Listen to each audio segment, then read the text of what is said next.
Lower exam எழுதுறவங்களுக்காக ஒரு இம்பார்ட்டண்ட்டான ஒரு சில விஷயத்த நான் சொல்லணும்னு நெனச்சேன். ஸோ, அத தான் இந்த வீடியோல பார்க்க போறோம்.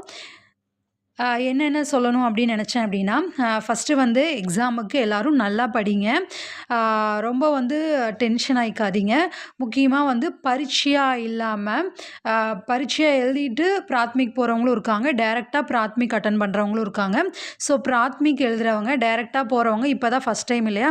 ஸோ, நீங்க வந்து எந்த வொரியும் பண்ணிக்காதீங்க. ஆல்ரெடி நம்ம நார்மலா எக்ஸாம்ஸ் எல்லாம் அட்டெண்ட் பண்றோம்ல. ஸோ, அதே மாதிரி தான். அ அதுக்கு அந்த மாதிரி தான் ப்ரிப்பேர் ஆகி போங்க. ஓகேவா? ஸோ, எந்த ஒரு பெருசா வந்து நம்ம ஹிந்தி எக்ஸாம் எழுத போறோம், வேற ஏதாவது டிஃப்ரெண்ட்டா இருக்குமா? அப்படி இப்படின்னு எந்த ஒரு ப்ரெஷரும், டென்ஷனும் எடுத்துக்காதீங்க. எக்ஸாமுக்கு நல்லா படிங்க. அங்க போய் நல்லபடியா எழுதுங்க. ஓகேவா? எல்லோருக்கும் ஆல் தி பெஸ்ட். இப்போ வந்து எக்ஸாமுக்கு நீங்க படிக்கிறது அப்படின்னா, ஃபர்ஸ்ட் டே வந்து நைட்டு படிக்கிறீங்களா? ஓகே. அதுக்காக வந்து விடிய விடிய தூங்காம